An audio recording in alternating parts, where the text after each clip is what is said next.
Hello everybody, welcome back to Let's Play Sword of the Stars 2. I believe this is episode 6. So probably have some garbage here, so I will click past that screen, wiggle around, even though this probably doesn't do anything, whatever. So what that screen that I clicked on was actually saying was that we founded a colony. That colony was founded at Flinks, and essentially all that screen shows you is it gives you the option to rename the colony, and it shows you this stuff right here. So I got a base of 10 infrastructure. I already reduced the climate hazard a bit, and now each turn I'm going to reduce it further by 4. That is the climate hazard, and I'm going to increase my infrastructure by almost 1. Now, of course, that's because I've got like no population here. Gradually the population's going to grow. By the way, population grows.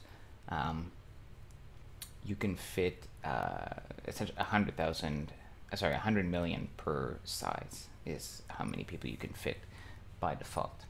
You can increase this slider, but if you allow for more population, you start to eat into the resources. So that's no good. Yeah, but if it's too low, then people suffer morale loss because there's not enough room for them to grow. Also, something I didn't talk about was this overharvest slider. If you are stuck in a bad spot and need to produce things quickly, you can ramp up overharvesting, which will gradually reduce the resources but will increase your industrial output. So even here you can see, look at the terraforming, 6.7 up from 4. So it can give quite a boost, but you're damaging in the long term your economic potential.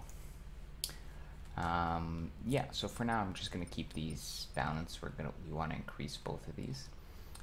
By the way, when you do support missions, they will keep going until either you've completely terraformed the planet, in other words, climate hazard is 0, or until infrastructure reaches 100, whichever occurs first. So, just thought I'd mention that. Okay, so our colonies, our colonizers are there. They're on their way back. My survey fleet is back, and I can send it to Gotham.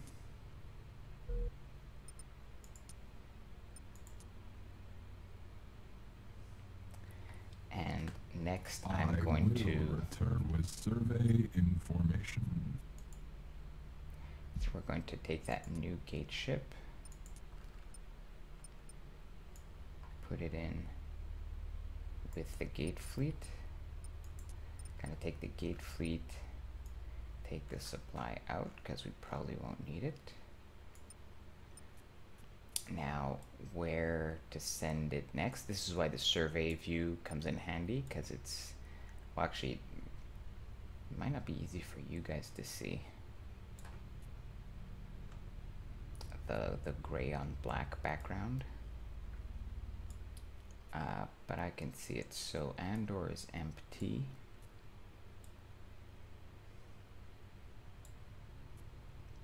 But Shagai has a planet.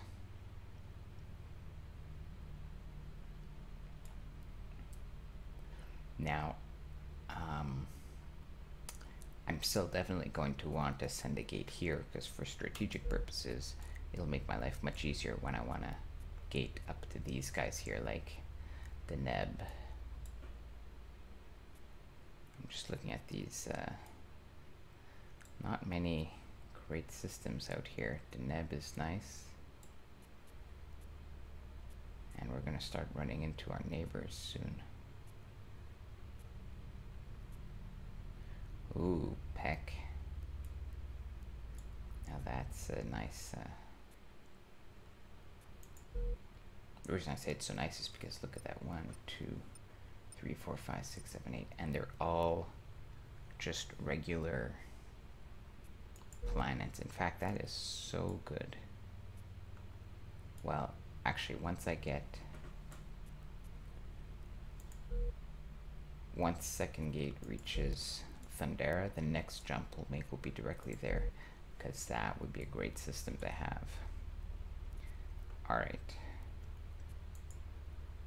Anyways, so we're building colony ships. Yep. Alright, I think we're done for this turn.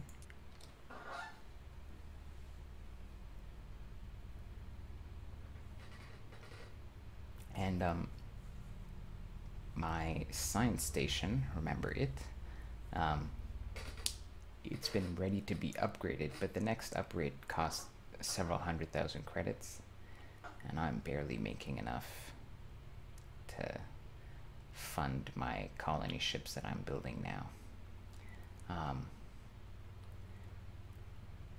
But fortunately, that's my only expenditure, so I'm a bit in the red here because of the prototype that was expensive, but now I should be coming out ahead, or depends how fast I build these ships here.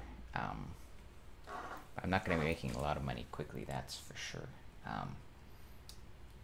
That's one of the reasons that early on you want to focus on these economic technologies like environmental tailoring, materials, orbital dry docks, the trade, although trade takes some money to set up. Still though, the risk is on such a small map, not a small map, but... Princess is now self-sufficient, Majesty. Yes. System updates. So, actually let me take a moment to say this. So, the colony is self-sufficient because it was already almost terraformed to how we needed it to be. It didn't take long at all for it to become autonomous.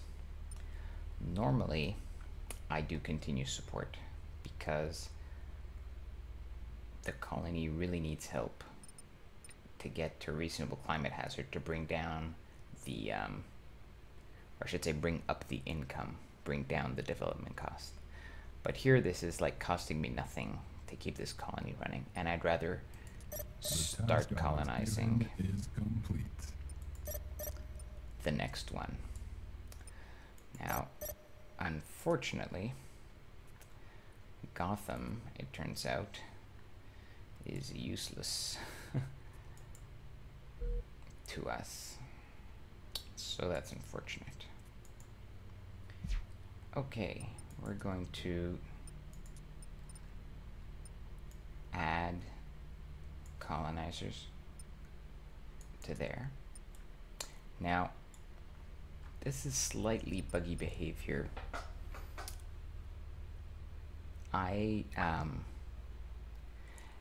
In that previous colonization screen, I clicked finished colonizing, which means my colonization fleet should be completely done. If I click continue support, it would have changed the mission to a support mission, which would now mean that it's going to ferry back supplies back and forth, but I told it not to do that, but it still kind of put that. So I'm going to go ahead and cancel the mission. As you wish, Great Mother. And now I'll be able to reassign it right away. Not there, but here. And we're going to move right ahead to this guy.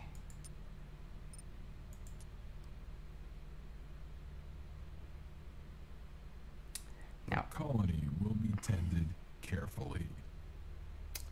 actually, I can do one better. I think, yeah. So right now we're going to colonize Flinks 1. Now, 267 terraforming. Soon we're gonna have a full fleet. This could take maybe, I don't know, 10 turns, maybe more, to fully, colonize. In other words, to bring it down to 0 terraforming or to 100 infrastructure. Now, that's because even though we're hivers, we still have to gate back and forth to our home base every time we want to resupply. But since we have another developed colony as of this turn in Flinks 2, see, developed, even though it's tiny and minuscule, the game doesn't care, it's developed. I should be able to rebase my colonization fleet to Flinks, and then it could use Flinks 2 as a base of operations to supply Flinks 1.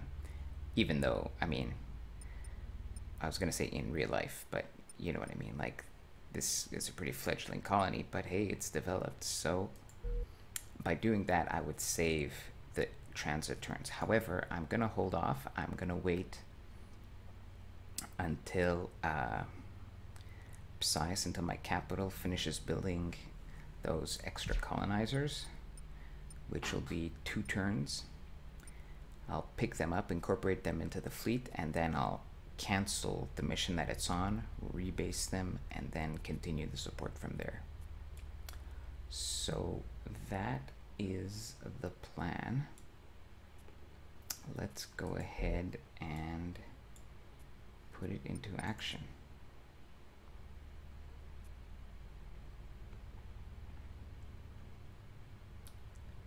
Oh, I should mention, there are some good resources online for this game, and let me see if I can bring them up here for you guys.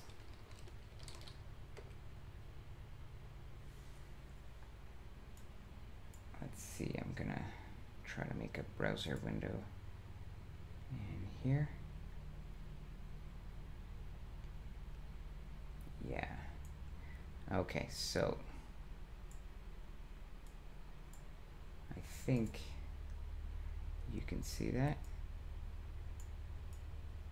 Yeah. Okay, so kerberosproductions.com/forum. This is the place where the developers interact with the gamers, System updates. and where all the discussion with the patches goes on. So in case you didn't know about this, so the 2 to check out are general discussion. Actually, general discussion, I mean, whatever. I don't find a lot of comments here particularly good, except this is where the patch notes get released, because I find Steam to be pretty bad at showing the patch notes. So here you can see like their hot fixes or whatever. And you'll also find in the developers' responses to people's comments, here is where they sometimes explain things that don't get explained anywhere else. So this is good. And tech support is where all the bugs get posted. So when a new patch comes out, you check this and you'll know exactly what to expect. So right now, this revision that I'm playing with is 21666, and I know from what I can tell, it's actually pretty stable. Although, what's this multi-combat crash? We'll have to check this out. But for example, there was a crash related to losing freighters in this last build, which was supposed to be hot fixed, so we'll see. Anyways, this is a great resource. So that's kerberosproductions.com/forum. And let's play this turn, and I'll show you some more. So we established our colony. Good.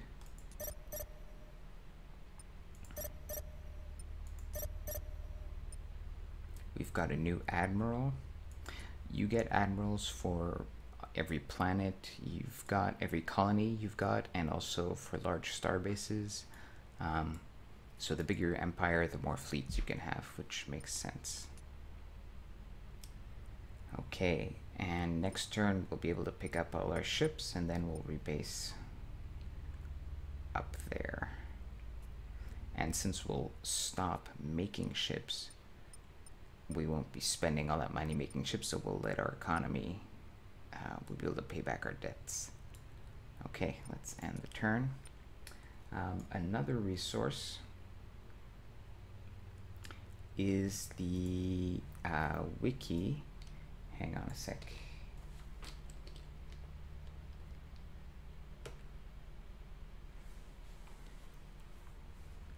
Let me bring that up. So here you go. sots2.rorschach.net/sots2_codex. This is very incomplete, but some of the information here is really good, especially the weapons. So remember how we were talking about, let's look at the UV laser. Remember how I was talking about armor and how My queen, your daughter has settled into her new home. System updates. thank you, game. Okay, so remember how I was talking to you about the armor penetration and all that. So yeah, let's play our turn and we'll get back to that screen in a moment. Colony self-sufficient. We're going to continue support.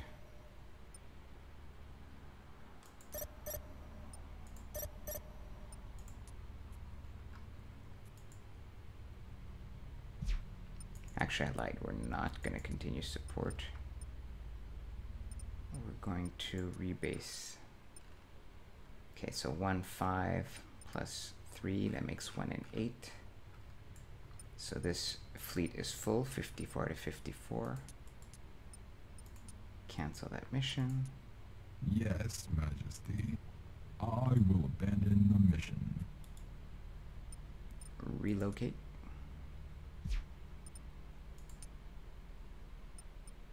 Again, we can only do that because there's a developed colony.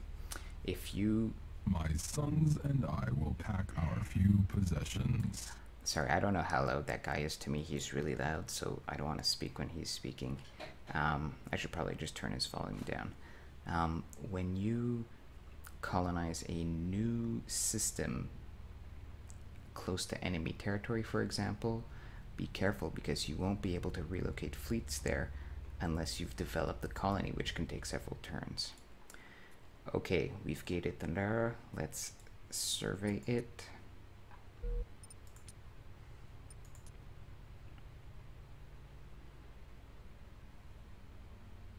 I obey in all things, my queen. And we build a gate ship. Yes, my queen. We will have the ships out in no time. We don't need the old gate ship design anymore.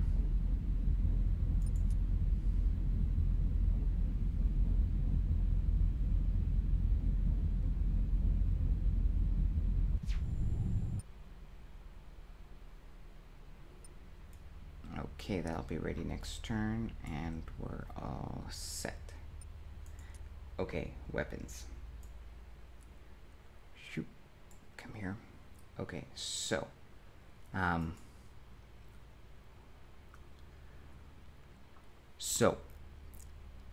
let's say at medium range, which in this case means 1,500 meters, the, this weapon, the UV laser, would penetrate 3 blocks in a row, or is that 4 blocks? Sorry, 4 blocks in a row. Now, a cruiser would have 1 thick blue layer, so automatically the first thing gets cut off.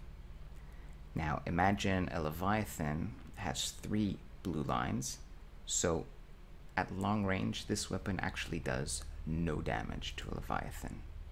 Okay, so the shape here is very important. If I take, let's take the example of the Gauss cannon. Gauss cannon here. Okay, see how the Gauss cannon has a very flat shape? The puzzle is solved. System update. Thank you, game. That means it's terrible at penetrating armor. Against a dreadnought, Gauss cannons do no damage, right? Because the dreadnoughts are going to have 2 layers of protection. However, if I take an AP Gauss cannon, fewer red squares, but they're deeper in. So even against dreadnoughts, you do 1, and especially against cruisers, it barely has any impact, right? And if I look at the heavy driver, or even the mass driver, see most of the damage happens deeper in the armor. So that's why these weapons exist. Okay, enough of that. So we surveyed Thundera. We have a very tough to colonize planet, but one that's almost terraformed for us here, which is amazing. Finally finished our tech, amazing. And let's just go through these messages.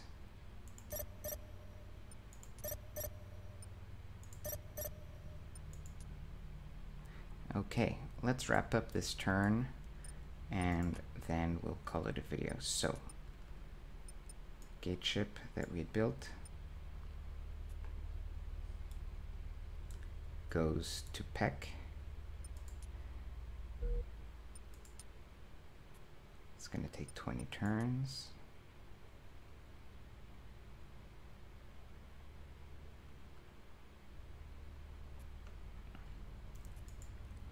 Our colony ship here. Support.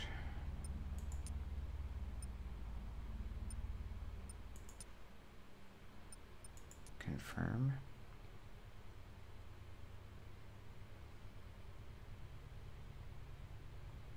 We can't really afford to build any other ships now.